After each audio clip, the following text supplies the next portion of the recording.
Welcome everybody. And again, we were just talking about how beautiful the weather was, and I think the only thing missing is the tulips. I was speaking to the Tulip Festival organizer, Joe Riding, yesterday. We were in a meeting, and she said the tulips were going to be small this year because the weather's so warm. So that's the downside, but the upside is we have the warm weather. So nice.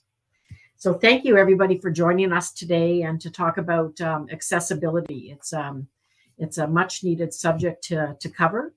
The question we're exploring is whether the industry is moving forward and educated on creating an environment where everyone, regardless of ability, can fully engage in festivities. Today, we'll delve into important aspects such as physical access to events, digital inclusivity, communication access, through sign language and captioning, staff education, responsive feedback mechanisms, and of course, funding. Please welcome our panelists who will graciously share their expertise and insights on this topic. I'm just going to do a land acknowledgement right now, and Ottawa Festival Network acknowledges that our offices located in Ottawa are on the traditional unceded territory of the Anishinaabe Algonquin Nation. I'm going to move into some OFN Ottawa Festival Network updates. I'm excited to announce that OFN is hosting our second annual volunteer fair on April 20th, which is a Saturday, at Saint Laurent Shopping Centre from 11 to 4. We'll be sending out an advisory with details on how to sign up in the coming days, so please look for this in your emails. The City of Ottawa is currently reviewing and seeking your feedback on the bylaws regulating special events and festivals throughout Ottawa. They would like you to participate in an online survey, so please look for the details on this in our next e-news as well. Also look for the Future of Live updates from the Future of Live Coalition in the next e-news. And don't forget, if you haven't already done so, please renew your membership with OFN. Your support is greatly, greatly appreciated. And if there's anybody on here who would like to become a member, please don't hesitate to reach out to me, and we can, have a chat about the benefits and, how it would fit your organization. Let's move right into our programming. Right now, I'd like to welcome Andrew Garza. Andrew is based in Toronto, and he advocates for what he describes as being severely disabled and sheds light on the realities of that experience, particularly regarding the challenges of participating in festivals and other events due to physical disabilities. Thank you so much, Andrew, for being with us today. Thank you for having me. It's such a pleasure to be here. My experience at festivals, well, I don't really go to a lot of them because a lot of them don't have access. For somebody like me, it isn't just the physical access in the space. Toronto has one of the biggest pride festivals in the world.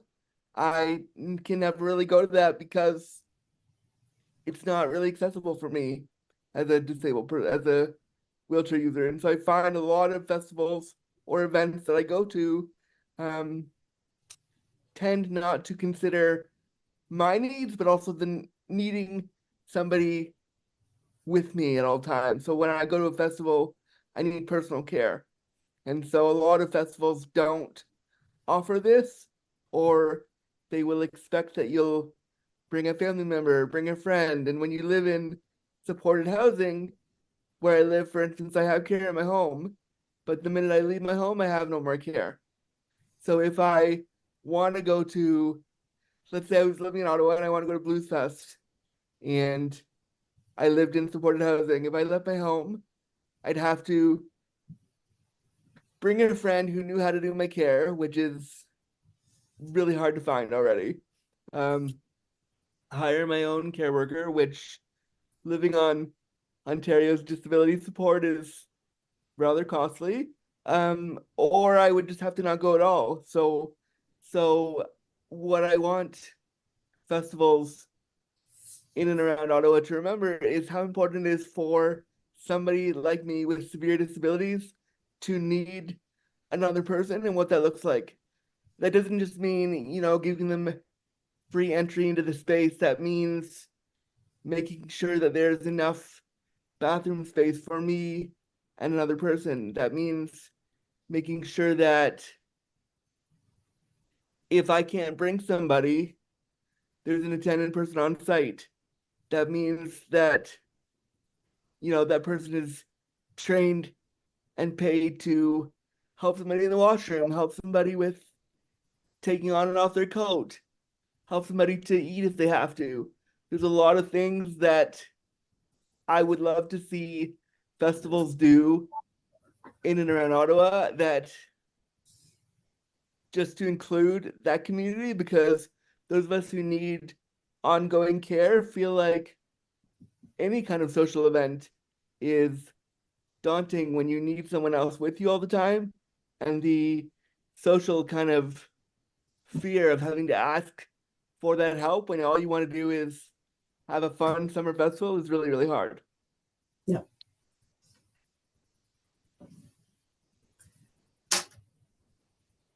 I'm going to unmute. Can you hear me there? Thank you very much, Andrew, for sharing your insights. Yeah, I was just going to say that I do find that it really takes learning from someone's personal experience to know where we're at in the realm of talking about event accessibility, and also, yeah, just addressing the gaps and what the future needs to look like. Because, yeah, no, I 100% agree. It's completely unacceptable. Sort of the standard, the way that we address accessibility needs in event space, and we need to do better. And yeah, we need to work on making our events fully. And fully I don't think it's anyone's fault. I think it's just a lack No, of yeah. knowledge, Yeah. and it's a lack of lived experience.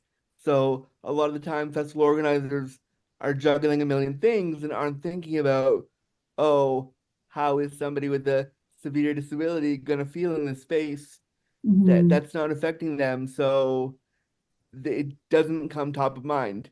One of the festivals that I can remember going to was in Melbourne, Australia, a couple years ago. I went to the first accessibility fest over there, run by Dylan Alcott, who's like a big Australian disability advocate. And it was the first festival where I saw everything was accessible. They started the festival with accessibility in mind, and it was designed for people with power chairs, people with hard of hearing, vision loss. There was attendance all over the place to ensure that everybody was okay.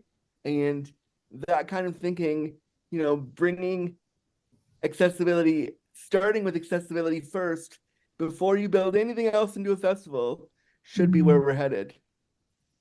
Right. And agreed. And for sure, when we talk about the, assuming like the people who are disabled are, they're assuming the cost most of the time of being able. So on top of the price of your ticket, you have all of these other costs that surround, you attending. And I said, we need to get at a level where, as festival producers and event producers, where we actually have a line in our budget to say, this is what it's going to cost us so that we can provide full access to everybody and be inclusive, and that it's, in writing for grants and trying to obtain, money, sponsorship, those types of things, that line is included. And so that goes all the way up the line and all the way down the line. So we have to think, in those terms, moving forward is, adding that budget line so we're truly inclusive as far as an industry goes. I would agree. I think also the standard of what we think accessibility is kind of starts and stops with the AODA, which all of us who are disabled in the room are like, oh yeah, that's a great thing that we have it there, but it doesn't really do a lot for people who have more complex needs. So you might often think you are, you're meeting the accessibility standards of an accessibility standard that was created 25 years ago that doesn't really meet the needs of disabled folks in 2025, 2024, 25. So I think we have to kind of look at what the codes are when we're building accessibility in these spaces and be like, okay, how do we go 5 steps further to ensure that it's actually accessible? Right. Agreed. Thank you very much, Andrew. And if anybody has any questions or can think of any questions, feel free to drop them in the chat, or you can, raise your hand as we go along, and please feel free to chime in. Next, we have Kiana Lewis Charles, and Kiana serves as the volunteer and community engagement manager for Ottawa Blues Fest and City Folk. In this role, she will discuss her insights and experiences in advocating for accessibility at local events. Additionally, she will share some metrics from the 2023 year highlighting the impact of using Whimble as an accessibility partner. So thank you very much for joining us today, Kiana. Thank you so much for having me. And thank you so much, Andrew, for going first. That was amazing. Listening to you is so beautiful. I wish we could have done this for the whole time, but thank you, OFN and Whimble, for organizing this and inviting me. I wanted to start with just a little bit about myself and why accessibility means so much to me. I have worked with other nonprofits and charitable organizations around Ottawa. It's definitely a passion of mine. And what I do, what my aim is to support accessibility and accessible programming and events. So I wanted to kind of start with just a little bit about me, and like many of us, that kind of starts with our parents. And my mother is currently a personal support worker in Ottawa, and she and my father, they are both immigrants to Canada. And before becoming Canadian citizens, we actually all grew up in a lower income neighborhood. So something my mom always taught me is that even if we may have less, what can we do for others? And what can you do in your individual role on this floating rock for others, even if maybe you don't have what others have? So that's kind of my mindset going into work and going into life of what can I do for others and how can I help?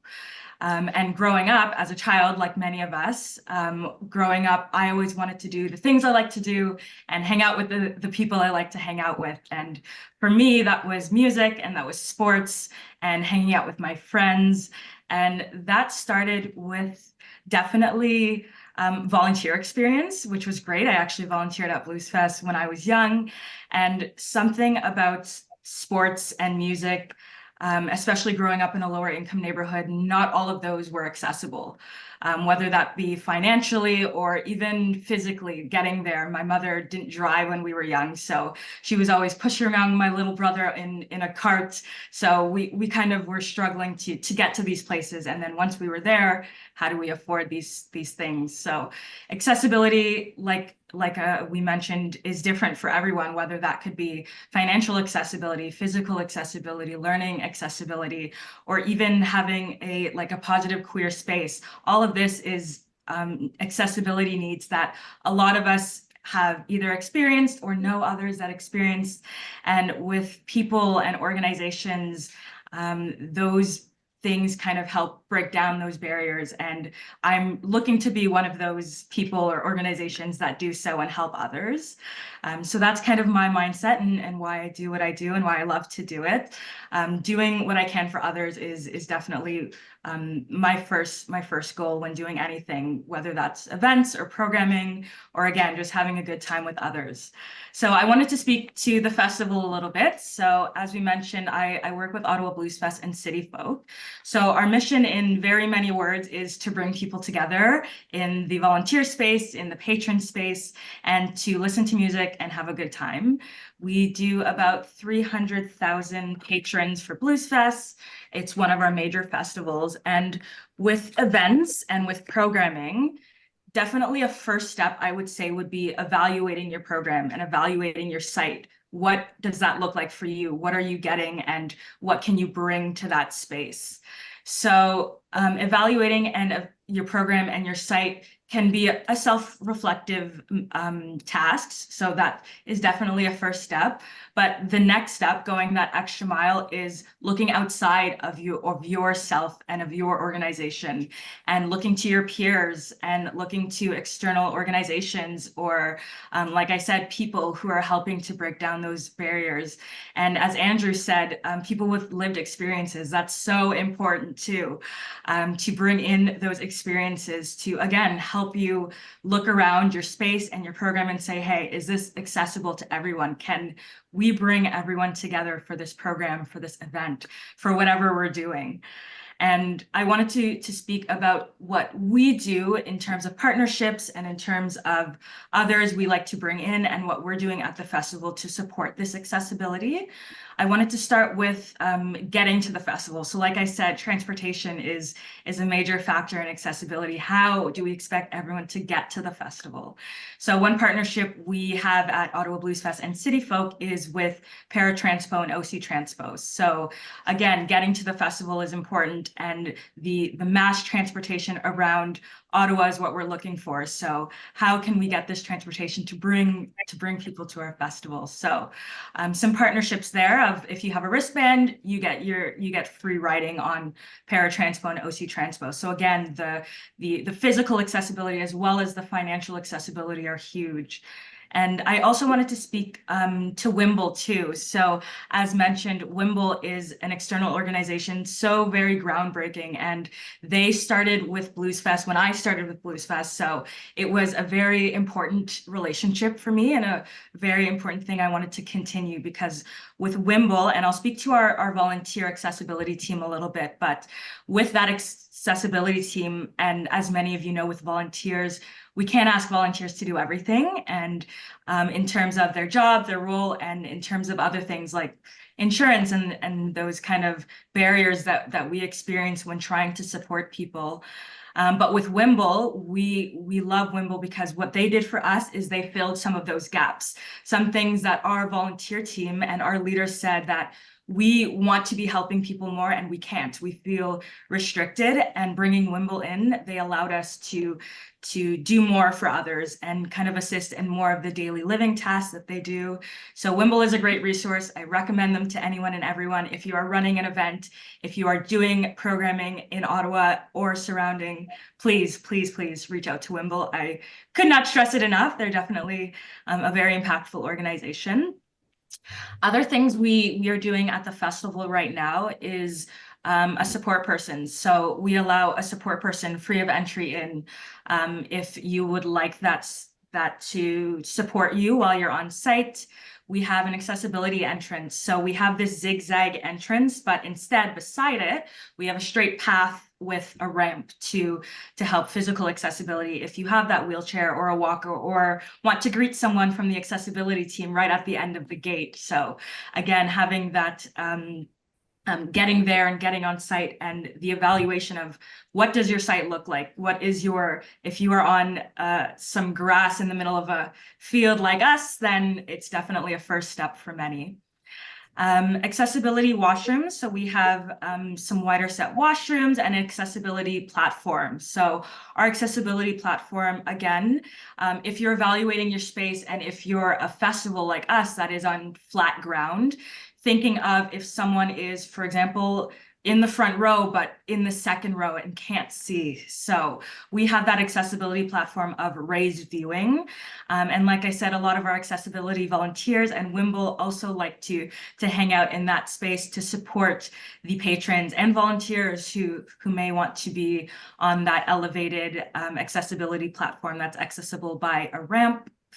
I also wanted to speak a little bit to just training. So we do accessibility training as well for all of our staff and our volunteers. So we do it through Access Forward. It's a free training online. And again, I recommend it for any staff, any volunteers you have working with you to get that very basic knowledge is a first step. It's very baseline and it's very basic, but it is a first step in supporting the things you are doing in your programming and your events. And then lastly, I just wanted to speak to our volunteer team. So our volunteers right now for Blues Fest, we have just over 2,000. So we have about 2,200. And like I said, we are a very community-oriented space and program. So again, our goal is to bring as many people out as we can and bring them together just to have a good time. And with our accessibility team, we have, it's called our A team, and the leader is a personal support worker too. So again, having these great resources to bring in those lived experiences to say, what can we do and what aren't we doing and what can we do better? So that accessibility team is full of volunteers, community members, other personal support workers who get specific training and also specific checks to make sure that we are appropriately engaging with some sometimes vulnerable people and patrons.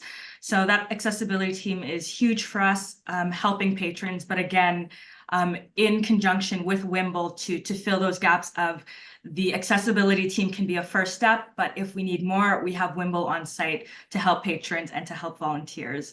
And something huge this year for us is our accessibility team is usually geared towards patrons, but this year we are actually extending our accessibility team to also support volunteers.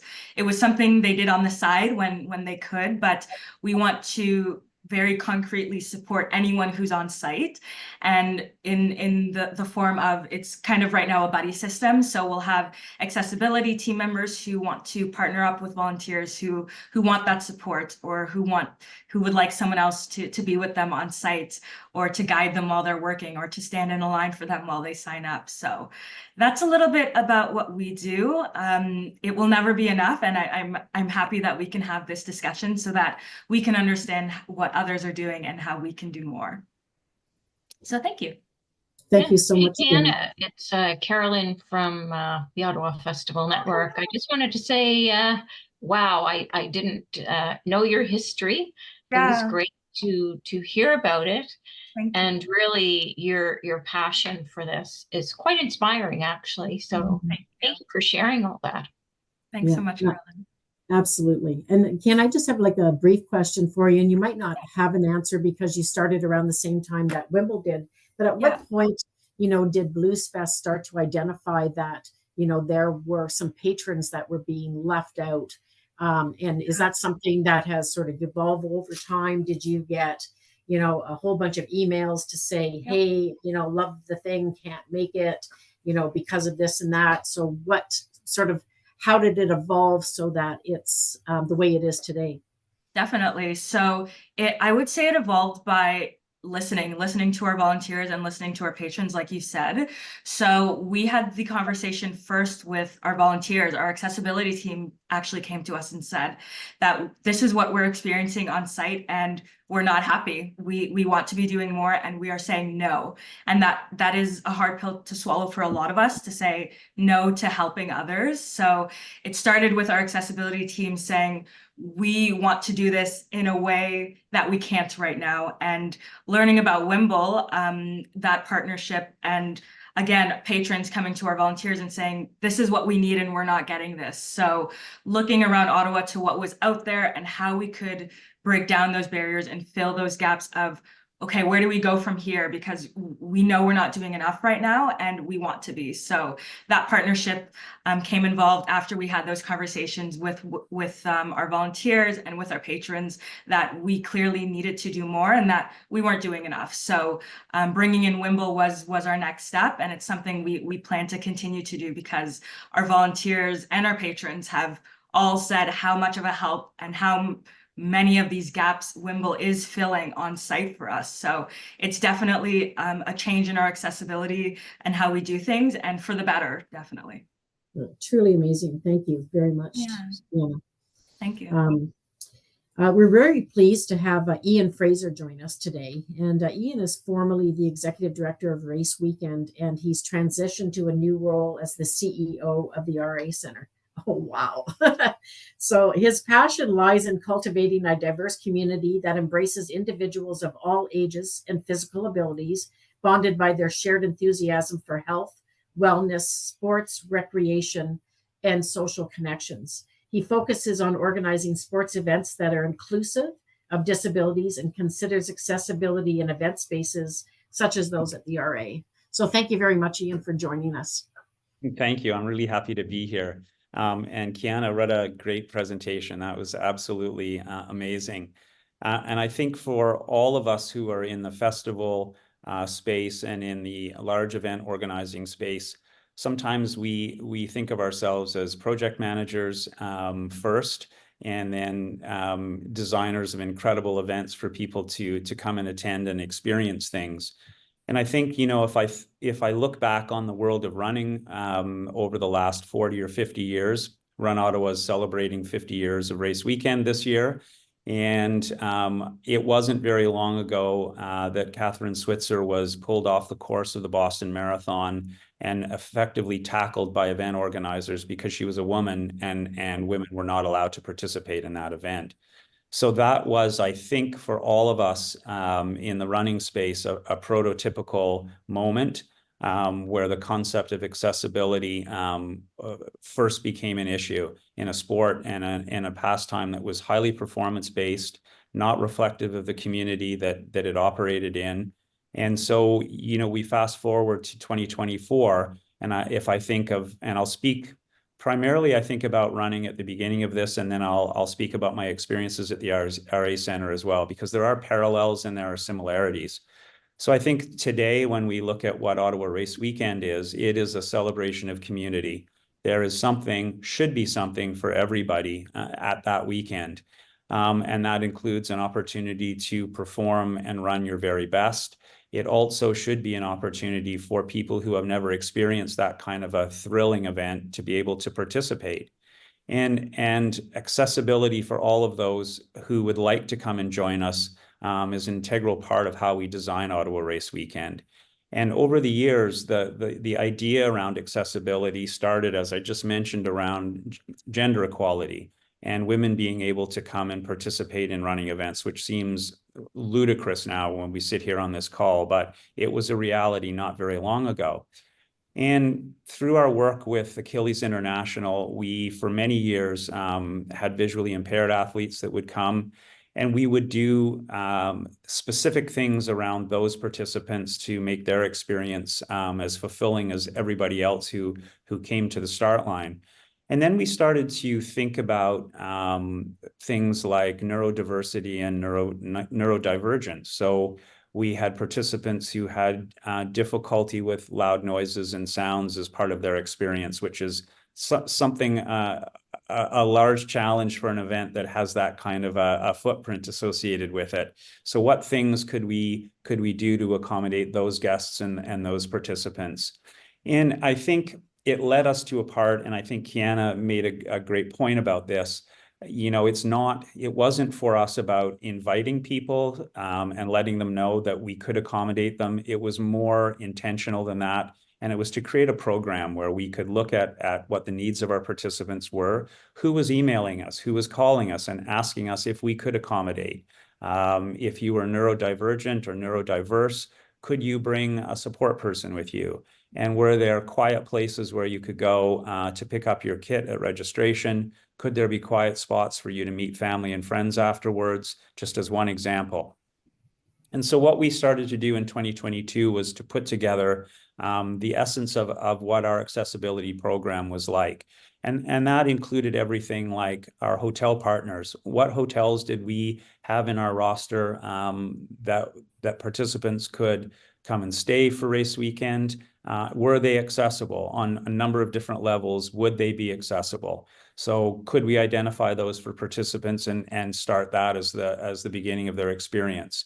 If they used wheelchairs, could we provide specific parking spaces for them in the midst of a city of 1 million people that we closed down for 2 days? So how could we accommodate in that respect? And everything from making a very clear and easy pathway to get to the start line, finding accessible exits from the finish line area, but all of these in a program that we could intentionally bring forward without having to be asked. And when we would get comments and questions from potential participants around what can you offer, we would have something that we could tangibly say, these are the things that we can do to accommodate. They're in place. We have a volunteer team, which is crucial. We have a volunteer team who will be able to help you at every step of the way.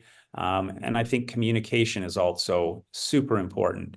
I think, unlike some of the festivals and some other types of large events, I think the idea of participating in a running race is daunting to people of all abilities at the best of times. And so, making that experience as comfortable for people who do have accessibility needs is something that's really important and really something that you can only build into a program that makes sense, that you staff, and that's clearly articulated to your participants. But I think for a lot of organizations, it's one step at a time. And areas where we have had challenges where we thought we would build out this incredible program, it's being built out by our team who are, for the most part, able. And we had made certain assumptions about what people with accessibility needs might want.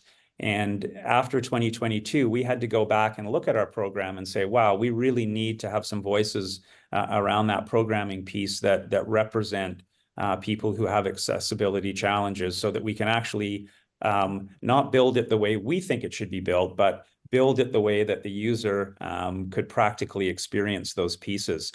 That was our goal for 2023, was to be sharper on those pieces and to think about, what the user experience is actually like, what pieces are we missing, and what things could we build in for 2024. And again, we took the program and added some tweaks to it, and added some pieces that were missing for 2024. And I think in January of this year, I left an amazing organization to join another organization who I pleasantly found out when I arrived had a Center for Curling Excellence that was fully accessible, one of the only fully accessible curling facilities in Canada, where wheelchair access is simple and easy. All of the tools that curlers with accessibility issues could want and need are available on the ice. And it was so thrilling to walk into the facility and see that we could host tournaments, and we could host, everybody should be able to come through the doors and experience what we have to offer. And I think maybe I'll finish with a global perspective, or a bigger picture perspective on sport and health and wellness. And I think one of the reasons that I'm so passionate about recreation, about movement, and about sport is that it's the great equalizer when it's done well. And it's also a tool to keep people out of the traditional healthcare system by living a life that starts with activity at a really early age and carries on through every phase of their life. And for a lot of people, that can mean moving in and out of being able to access all of those pieces. And I think there's nothing greater in an egalitarian society than having everybody be given the opportunity to experience everything that society has to offer on an equal footing. And so that's our goal and mission at the RA Center, is to be able to make sure that everybody has a chance, has an opportunity, whether you come to us in a wheelchair, whether you are on the autism spectrum, whether maybe culturally you don't have a sense of belonging or feeling able to access. And I think for all of us in the festival and event space, the definition of accessibility continues to grow as we understand the barriers that we unintentionally create around being able to come and experience what we have to offer. And I think without that feedback from our participants and guests and our members and our users, we won't know what the next piece to add to the accessibility program will be until we get that feedback, and until it's finally at a point where everybody has every opportunity to come and join and participate. Wow.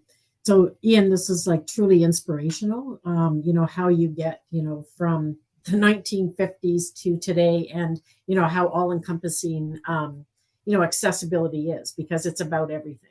And I guess the question is, as organizations and as festivals and as, sports events go, how do we communicate or articulate to all people that this is who we are as an organization? Like, what types of things, does Blues Fest do? Does Race Weekend? Does RA, where they say, everybody's welcome. Everybody's welcome here. It doesn't matter where you come from. It doesn't matter, what level of intelligence you are. It doesn't matter, whether you have a physical disability, so on and so forth. Like, how do you communicate that so that there is a sense of belonging and coming forth to those organizations?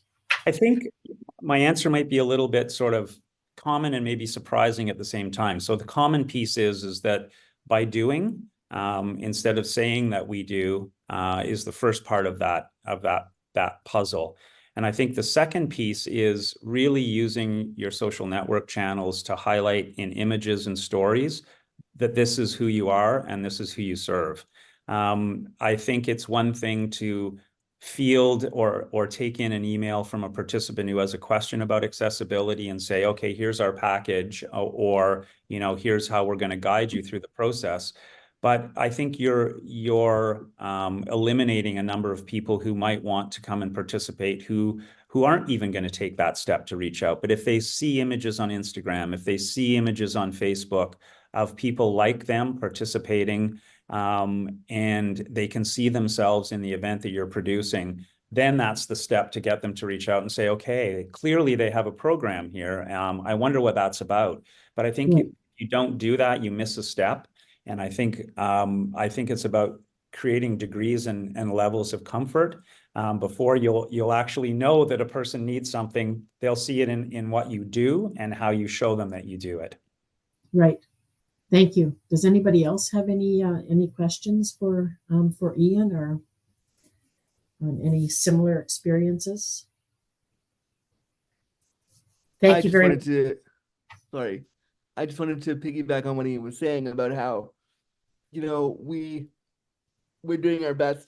And I think it's important that we do what we can do, but also we say when we don't know what we're doing, when we made a mistake, when there was a misstep, and we recognize that all of us are subject to ableist things, where we live in an ableist society, which means that no matter what we're going to do, we're going to make a mistake.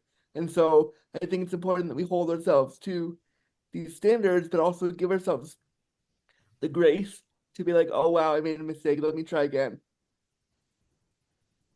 Precisely. Yeah. Thank you, Andrew. I'm going to move on to our next panelist. So up next we have Renee Dumaresque, and they are a respected co-founder of Crip, Rave, an electronic music collective and event platform that focuses on prioritizing Crip, mad, deaf, and disabled partygoers and talent in more accessible rave spaces. Renee has made notable contributions and demonstrated expertise in topics related to accessibility and event spaces. Thanks so much for joining us today, Renee. Hi, everyone. Yeah, it's so great to be here. And really awesome to just hear from each of you that spoke before, and just to notice the similar things we're thinking about, no matter kind of the field we're in, and some of the differences that exist there. And it's nice to feel the community across that kind of difference. Yeah, so my name is Renee Dumaresque, and I'm one of the co-founders of Crip, Rave with my collaborator, Stefana Fertilla, who couldn't be here today. But we are Toronto-based, and we did actually, though, throw an event in Ottawa in December at Peak, and Whimble was involved and provided different types of access support and personal care support, which was really awesome. But we're an event platform, so we throw our own events, but we are also a consulting hub for other festivals, parties, and organizations, specifically in the realm of electronic music and raves, nightlife in that particular way. And just work with it's really exciting to kind of draw on the lineages of electronic music and rave spaces, which have a lot of, just have revolution and kind of resistance and justice, specifically racialized and queer justice in their histories, and as well as disability justice in thinking about kind of how we come together and how we have a good time in a way that really kind of speaks to everybody and welcomes them in. And so when we think about prioritizing sort of Crip, disabled, deaf, mad, and sick talent, we use those words because they're politicized and they've been reclaimed by communities. Some of them have a lot of historical derogatory use and then have been sort of taken back. But what we sort of hope to do is kind of really work with people based on their lived experiences, regardless of what identity they claim, if they claim one at all, and highlight that there's kind of like a dual reality here where even though electronic music spaces have historically been largely inaccessible to a lot of different people, there is also already Crip, Mad, Sick, Deaf, and Disabled talent DJs already doing their thing and have been for a long time. And so it's about making that more visible. It's about changing the working conditions for the people who are already doing it. And then actually addressing the barriers that have not made that possible, where people have been totally excluded or had to leave because it just didn't work for them. So yeah, there's kind of like that both and piece there. And like a lot of you have already talked about, in terms of electronic music and raving, just structural barriers, ableism, just industry standards have resulted in that kind of reality where you have both talent as well as party goers who are impacted by inaccessibility and are just impacted while they're there or can't actually are like not able to access the space at all.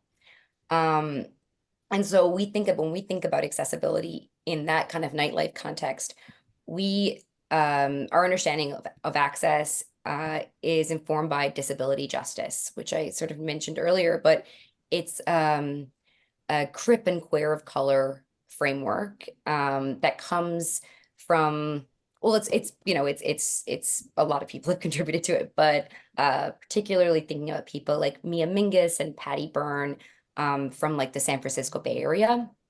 And what that really offers is, like many of you have already talked about, just a really expansive approach to asking like, what does accessibility mean? It also changes our idea of what disability is, what madness is, because they center, this framework centers intersectionality. When we think about things like race, we think about class, economic justice, we think about gender, and all these intersections, it really changes what we actually recognize as disability and madness, and it changes our idea of what justice is. And like one example of that is for us, like at our parties, we really try and take like we want to have active listeners there, for example, crisis intervention.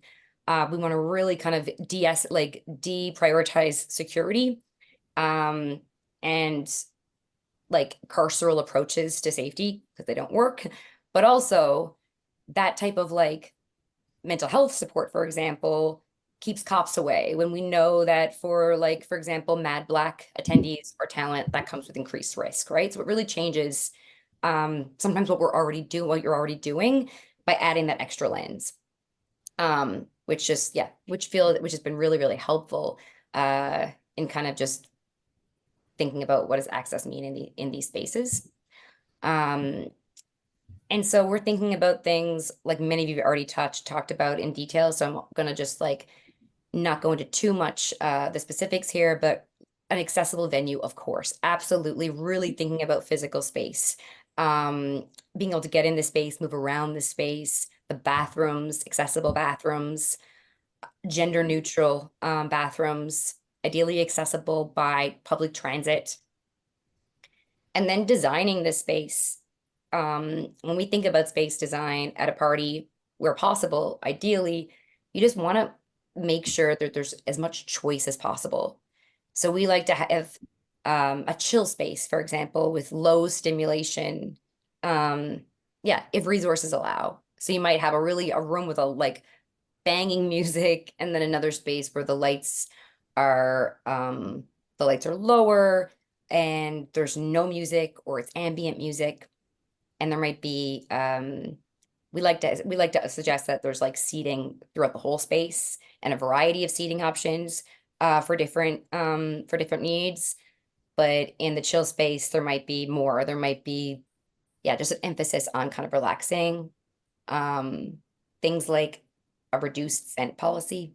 When we say reduced, because in most spaces you can't actually guarantee scent-free as a cleaning products and all that kind of stuff. And things like start times. Most parties, they start really late and they end really late. And that in of itself is certainly not a bad thing, but thinking about diversifying those options for people for whom like can't stay up later, don't want to, doesn't work with their care support or their living arrangements. Thinking about cost of entry and economic justice and like low barrier pricing, free tickets, like you're saying.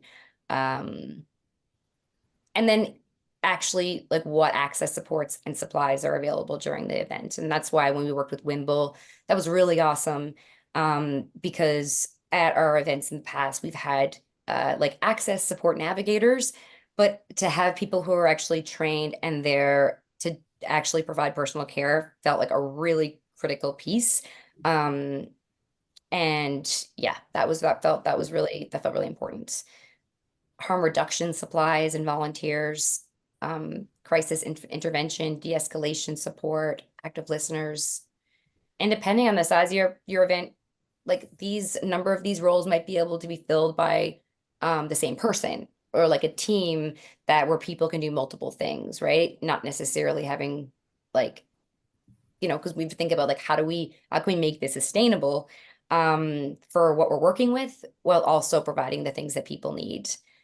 And like I said before, we always consider what types of supports will actually make security a last resort. And then offering things like earplugs, snacks, free water.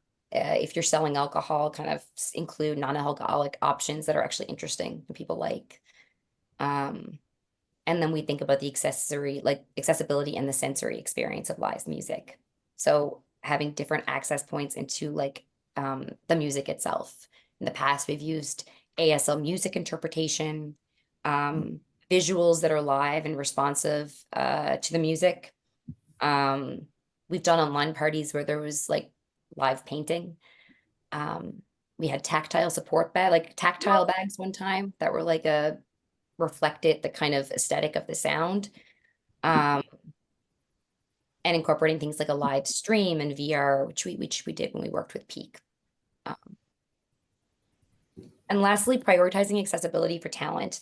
That being a big one. So one thing we use is called access riders, and normalize those things, like because a lot of people are really familiar with things like a tech rider, or a big celebrity asking for champagne or oysters in their rider. And so thinking like, you know what? Most people have access needs, and sort of our standard ideas or mainstream ideas of accessibility and disability don't frame our needs as access needs, but we all do. And so when we think about that, it actually gets us to consider like, what if we start with ourselves instead of somebody else and think, what are my own working what are the optical conditions for me to do my best work and to be able to make work possible? It kind of can change the frame and make it a different conversation that sort of normalizes that. And lastly, just promotion and pre-event and post-event communication. So thinking about things like accessible graphic design, using ASL vlogs where possible, having really detailed accessibility information so people have information they need to know if they can attend or not. And again, like some of the stuff that has gotten in the way of this in the past is like rigid ideas about like what a thing is, like what makes a rave a rave. For example, the air of mystery or the not giving people information. And some of that had been really important because of like criminalization, but sometimes it's actually just like an old habit. And where there is actually an ongoing risk of things like criminalization, there are still ways to make things to share more information upfront, like even if you're sharing the address kind of like closer to the event, tell people if you can get there by transit, what the gravel is going to be like, give as much information as you can so that people are equipped with the knowledge that they need to make decisions and consider if it's something that's possible and desirable for them. Right. Yeah. Thank you so much, Renee. Seriously, I really appreciate, I mean, we all really appreciate hearing about your platform, Crip Rave, and also highlighting just that you know, not all accessibility needs are physical.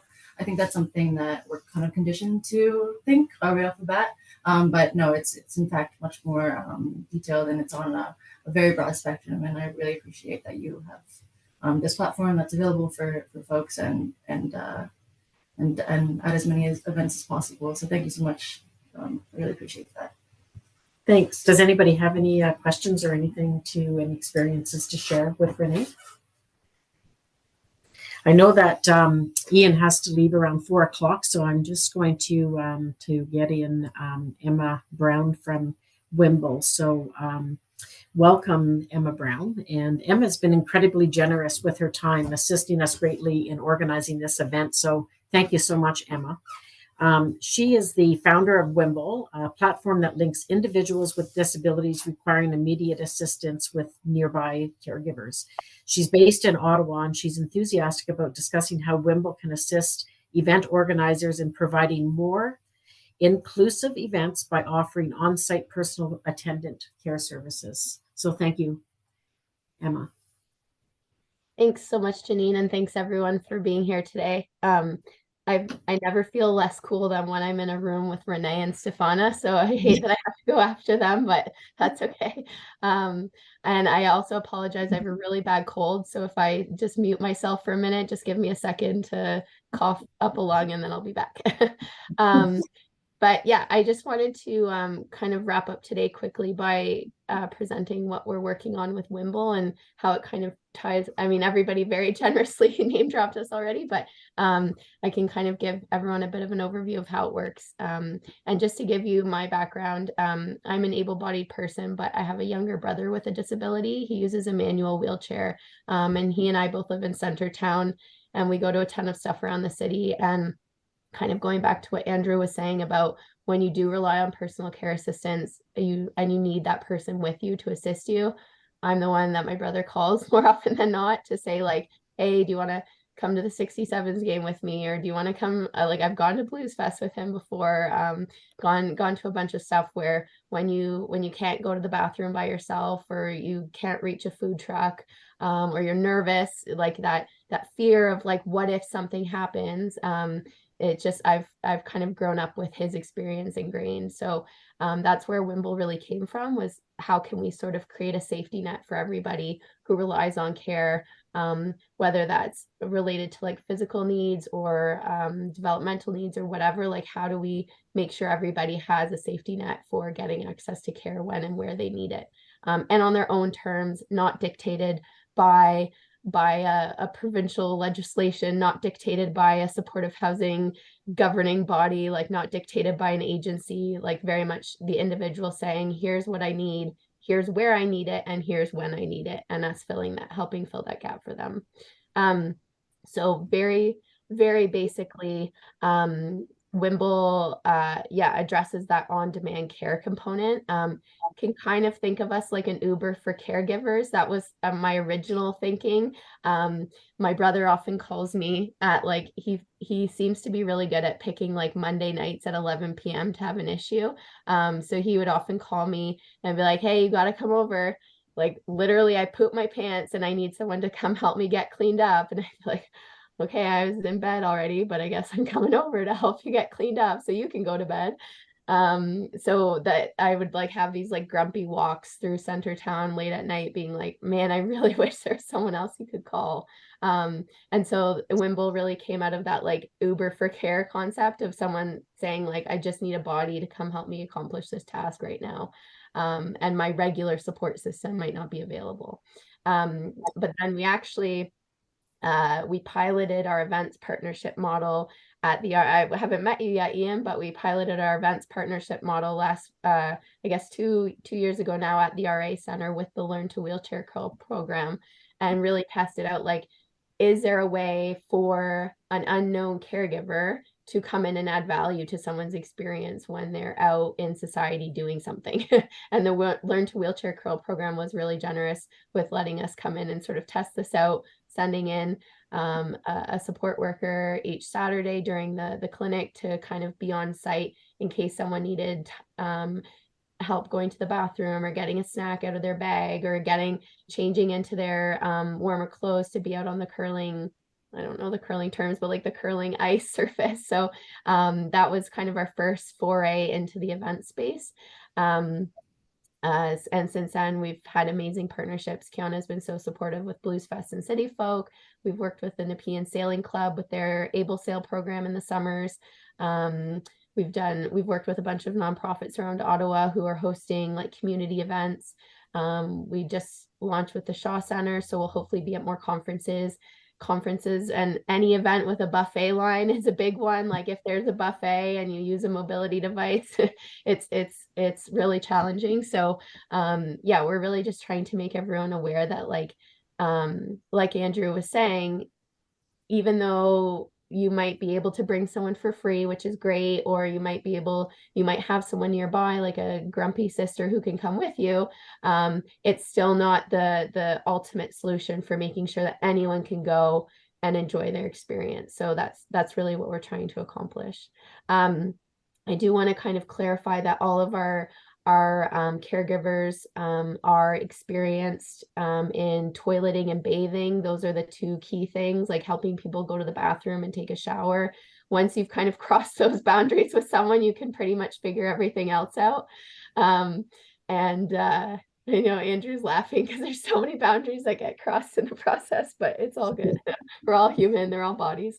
So we do all the vetting for our caregivers. We check reference checks and vulnerable sector checks and interview them. We do vibe checks to make sure they seem like a good person, valid CPR, first aid, liability insurance, all that stuff. So we handle kind of all of the logistics, and then the event organizer says, here are the shifts we need filled, like the dates of our event and the hours that we need someone on site, and then we fill them from our pool of vetted attendants. So it's a very basic process for filling the shifts.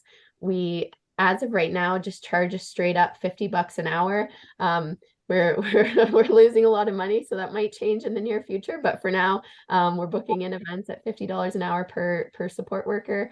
Yeah, it's really that simple. I just wanted to highlight a few of kind of the relevant case studies. And again, a lot of this has already been mentioned today, but I just wanted to reiterate some of our kind of experiences, primarily from Blues Fest and City Folk, to kind of reiterate why we think this is like an essential component of what organizers should be looking at. We had people who reached out to us during Blues Fest saying like, I had a worker booked to come with me tonight, but they're sick and they can't make it last minute, and I can't find anyone else. I can't go. And we're like, no, like that's what we're here for. We are there even if you have gone through all that pre-planning and you've made sure you're covered and you've made sure that you can get there. Stuff like life, as we say, shit happens sometimes literally. So like you can't predict what's going to happen. So we are that safety net to make sure that you can still go and enjoy your experience. We had one incident, it was really hot, and I'm a bit nervous about how hot it's going to be at Blues Fest this year if it's already this warm out in March. But we had one incident where someone's support worker fainted from the heat, and the individual would have been left completely stranded if we hadn't been there to assist. So like there's just so many scenarios that you can't really plan for. So we just want to be, again, that like backup safety net kind of insurance policy that everybody's still going to be able to attend and fully enjoy their experience. And then it's a lot of like helping people empty their leg bags so they can stay longer, helping people eat their dinner, helping people drink their beer, like just however people want to have fun. We're there to be the body to help, like the extra set of hands to help them accomplish that task. It's kind of as simple as that. And the other thing I wanted to highlight was actually some comments that Kiana echoed, but we also heard from volunteers at the Nepean Sailing Club, who they were long-term volunteers. They'd been with the Able Sail program for years. And when the Nepean Sailing Club brought Whimble in this summer, they all went, "Oh, thank God you're here. like this has been kind of a background stress in my volunteer experience for years, because they the one example the guy gave me was one of the sailors had and I don't know the technical terms, but like a permanent catheter where the urine drains down a tube into a bag that's strapped to her leg. And the volunteer was like, so glad you're here. Last summer, we were transferring someone into a sailboat and their leg bag fell out and we didn't know what to do. And they were all scared to touch it in case they hurt the sailor. And they were scared to like break something. They were nervous, like, oh my God, it's urine. What do I do? So it was just like a lot of fear and anxiety about like, what do we do in this scenario where someone's trying to enjoy their experience and now I'm panicking and I don't want to hurt them and I don't know what to do. So they were just like, the one volunteer was just so grateful to have that kind of support with the program so that they could fully like participate as a volunteer and feel comfortable in knowing what kind of their boundary was. And I think Kiana mentioned that as well, where the accessibility team leader is a PSW. Like she could empty that leg bag in 2 seconds. She probably does it way better than I do. But as a volunteer, like your ability to support is limited, like for liability reasons. It makes perfect sense. So she said people had approached her at the festival in the past and said, like, can you help me in the washroom? And she was like, oh my God, I can, but I can't because of my liability limitations. So we kind of, as Kiana said, help bridge that gap. So yeah, I just wanted to kind of highlight a couple of examples where we've added support, and yeah, would be happy to answer any questions. And I'm just checking if there's any other notes. Yeah, and I just wanted to highlight, as I think Ian really rightfully said, like, and I've even run into this where I have to keep checking myself, is like, we can't just design programs and impose them on people. We have to let the people who use these programs design them. So I would encourage everybody to reach out to Andrew and Renee or any other kind of accessibility consultant with lived experience to help you do that, like, that assessment of kind of where you're at and where you need to work towards, and have someone who actually has lived it and knows what it's like to be part of that process and to compensate them for that work as well. And I think that was all my notes. Is there any questions or anything, Janine, that I didn't cover that you want me to? Yes, clap. Yes, that was fantastic. No, no, you haven't. I have a question about, so when you're, let's say, at Blues Fest, you would have, like, would you have like a kiosk or a tent or a table, or is it like a space that you would set up where people could come to you and get help through, through that? Or is there pre-planning in that, Kiana, people would say, okay, well, I'm in a wheelchair, I have spinal bifida, I can't do this, I can't do that. Would you be able to make sure that you have a personal care worker on site when I get off the paratranspo and meet me there? Sort of how does the communication work? And do you find that there's more people in need than what you have budgeted for? Are there more people in need than, when they see this amazing service and they go, oh, I'm included in this. And then, more people come forward going, I need some assistance. So how's it working, from top down, up, Yeah, I'm laughing because Kiana and their operations person and I just had this conversation a few weeks ago. So the way we did it last summer was we were sort of free floating and sort of just kind of shadowed the accessibility volunteer team, so that if someone approached like any volunteer requesting assistance, they could radio to us if we weren't immediately there. Like we typically hung around the viewing platform. But this year, it sounds like we're going to have kind of a person stationed at the accessibility tent, which is attached to the info tent, so that there is like a central meeting point. Because we got feedback last year. I think a few people said, like, if they were out at the river stage or one of the further stages and couldn't find us, it was hard. So we're going to have like a point where they can guarantee to find at least one person, and then we'll still have the floaters as well. So that's kind of logistically how we do it. At smaller events, like when we do a conference or something that's like a couple hundred people, we'll typically recommend that the event organizer just put in their housekeeping notes at the beginning of the event, like, hey, there's a personal care attendant here from Whimble. or we might say personal support worker or PSW because it's a bit more recognized term of like what a PSW can do. Yeah.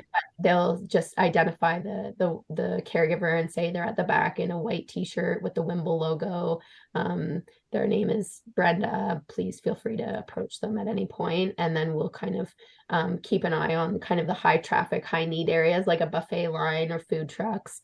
And then we typically, the good thing about working with Blues Fest and City Folk was they were able to predict for us what they're like. I don't know your actual technical terms for them, Kiana, but like the high, medium, low nights of like in terms of attendance numbers. So we were able to, on the high nights, staff a few more. On the low nights, we were usually good with like 1 or 2. So depending on how good the event is at kind of predicting its ticket sales, then we can accommodate the shifts that way. Yeah, did that answer all your questions? Yes, it did. Thank you. Does anybody else have any input or any questions?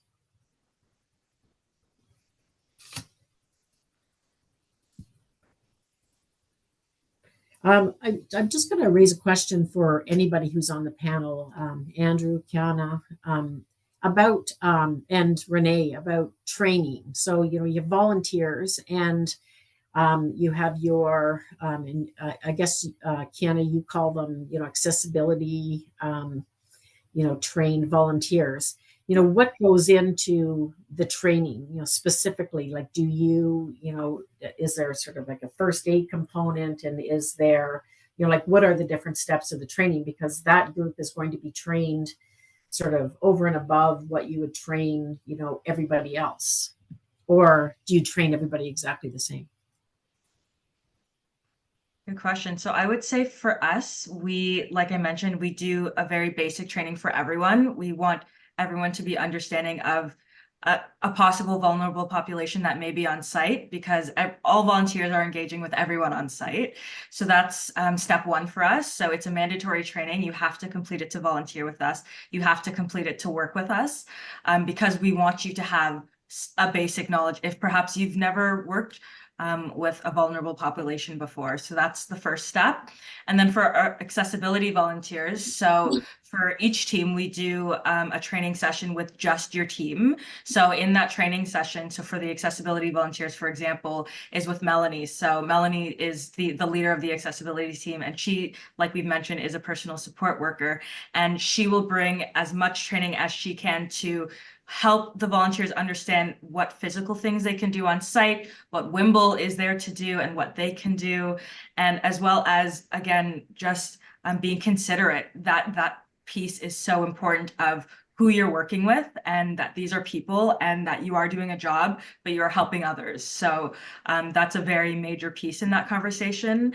And we do it for all volunteers. So if we need to pull you aside to reiterate that, we do. It's very important for us to make sure that you are respecting anyone and everyone that you are interacting with on site. Thank you. Do you have anything to add to that, Renee or Emma? Yeah, that's similar to what Kiana said. You know, it's really the last number of events that we've planned have been collaborations with other parties or festivals, and so really, you know, we are always doing like a session with people who are going to be present during the event, like staff or volunteers, and kind of just like as a kind of fits into, it's similar but specific to like safer space kind of training in terms of like, you know, things to keep in mind, and you know, starting with sort of our sort of a politicized approach to disability, to madness, really about, you know, things like, don't like always ask before you like jump into like offer someone support. Like make sure you're asking people if they need or want assistance before just doing that. It's really centering consent, and so a lot of those things are not necessarily new, but feel important to kind of reiterate in a conversation really specific about accessibility and disability madness. And then, you know, working with, say, lighting, sound, visual artists and technicians, about and kind of sharing knowledge around what accessibility pieces are important to keep in mind when you're designing those pieces, both in terms of enhancing the experience and making it like offering additional access points into the sensory experience, and then also avoiding things that are going to cause potentially like direct harm. For example, like flashing lights at a particular speed. Right. And so sometimes the kind of like training happens more on an individual and kind of role or team specific basis, and is really also about like sharing a vision and yeah, and then just making sure people are like very familiar with what our kind of access supports are, what the offerings are, what our policies are, making sure the door people really know it's okay to go in and out, that Right. okay to use the elevator, like those kinds of things. Yeah. Thank you very much. I have a question for any festival who wants to answer. You know, we talk about you know, barriers and budgets and resources and those types of things. So as you know, as festivals are, you know, putting on events, you know, things are very, very lean. It doesn't matter who you are, but you know, budgets are very lean, and you know, funding and sponsorship seem to be compromised, you know, since COVID for all sorts of reasons. And so, you know, are there barriers for festivals in, you know, in reaching, you know, the heights that accessibility should be attained? And, you know, has that been, is that a thing? Is that been a common experience, or is this just, or it's not?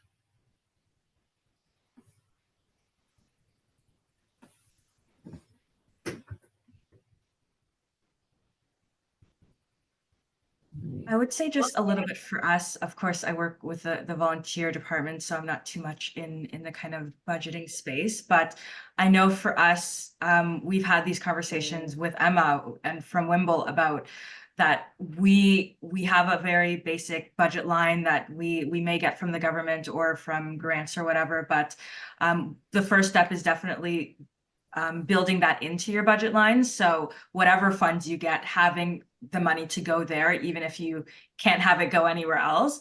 And then the next step is, again, like looking at the resources that are available. For us, when we went to Emma and Whimble, we said, hey, we really want to use you guys, but we're wondering about how we can continue to afford that. And Emma and Whimble helped us look to grants and to ways that we can afford them. So they said, this is what other organizations are doing. This is what the government is doing, and connecting us directly to those resources so that we can, like other many organizations, have that budget to support accessibility. Thank you. Cecilia, I see that your hand is up. Hi there, I'm Cecilia. I'm the operations director with Capital Pride. Thank you so much for hosting this. We really appreciate it.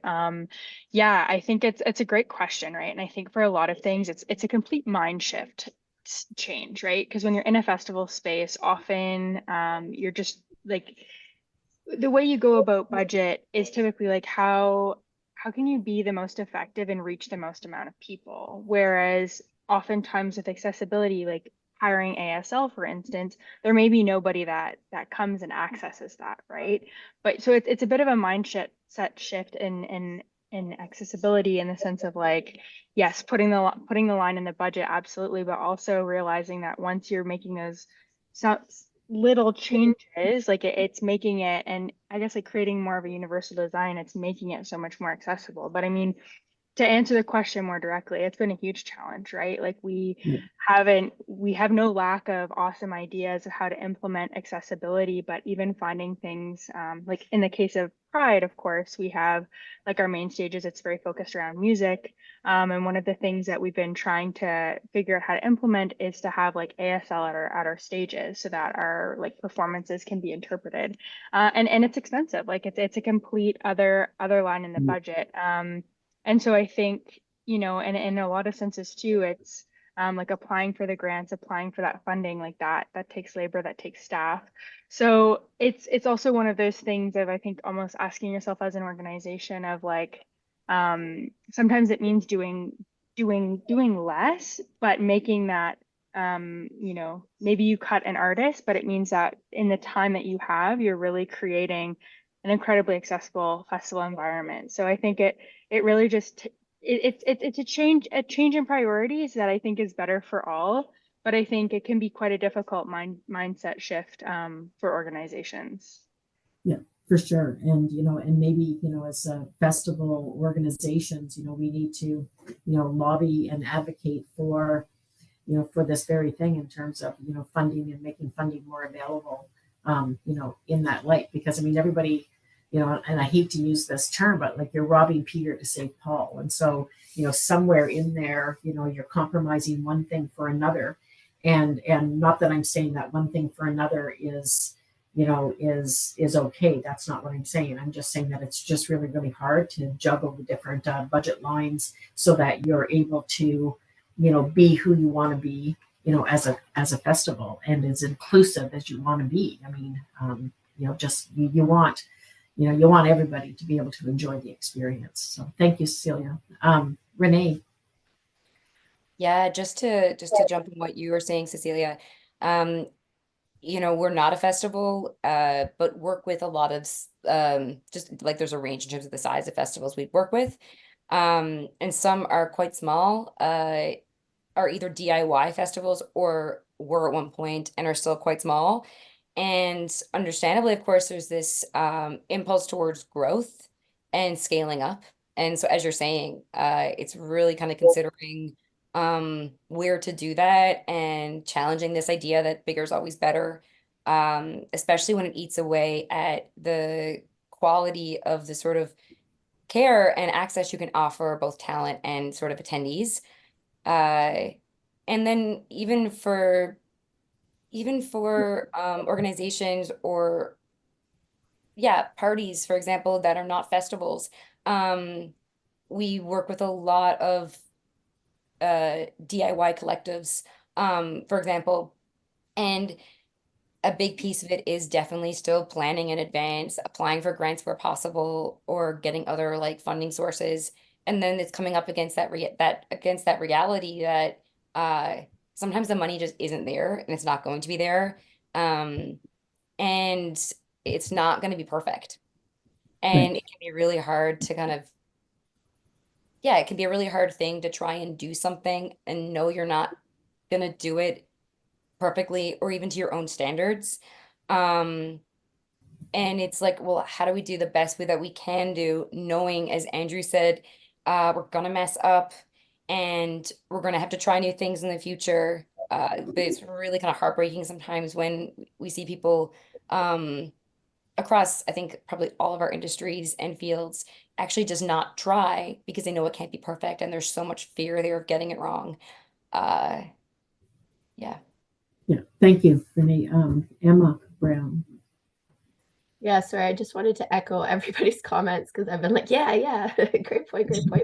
But just kind of echoing the advocacy piece that you mentioned, Janine, of like government seems, in my limited experience over the last few years, government seems to love funding ramps and elevators, but beyond that kind of very narrow scope of accessibility, there's really limited funding opportunities that we've come across. So really advocating as a sector that like we need the funding for these budget line items to create these truly inclusive events, I think is really, really important. And then I also wanted to kind of touch on what Cecilia and Renee were talking about, of like balancing that like growth versus like where to invest, so like growth or accessibility.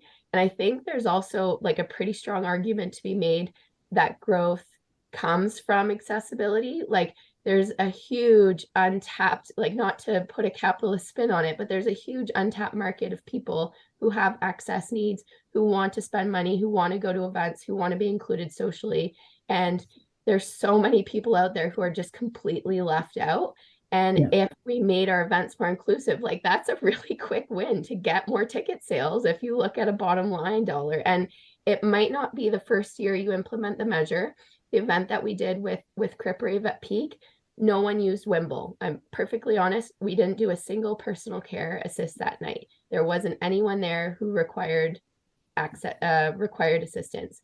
But by being there, we sort of set a foundation of like, this space is welcome, like this space is welcoming, this space invites you in, and you can get your needs met in the future. And then hopefully the goal is to like grow that awareness so that someone who may never have considered going to a rave next time is going to be like, oh, actually I can go there. So it's about kind of like building that longer term commitment to inclusivity as well. And at the end of the day, selling more tickets. So you get your investment back on both ends.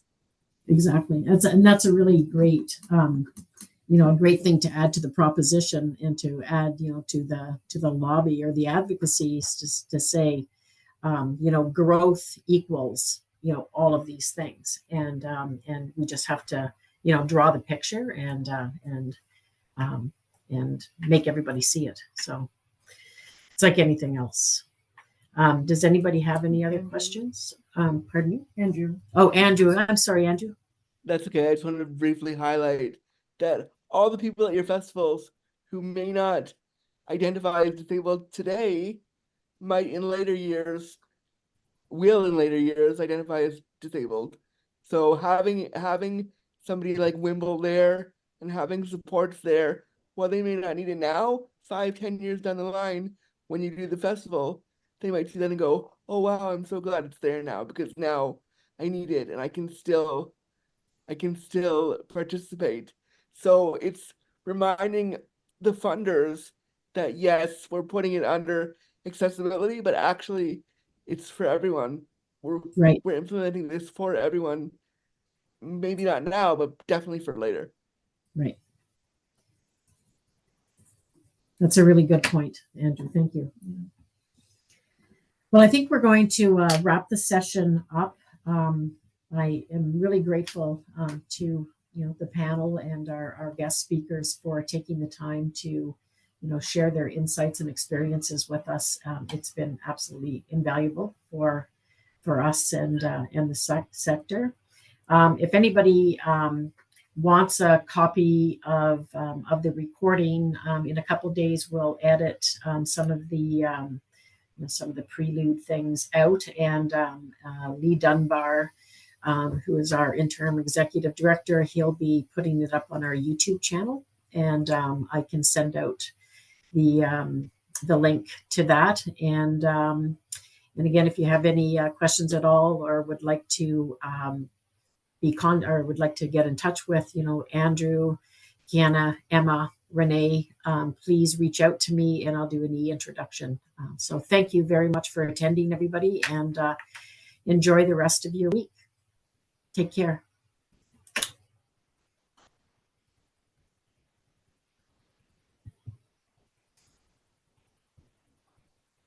I'll hop off soon. I just want to say thank you, Janine and the Emmas, for facilitating this. I thought that was a really good conversation. Thank you. It was fun. Thanks, Emma. Have a good day, everyone. Thank you.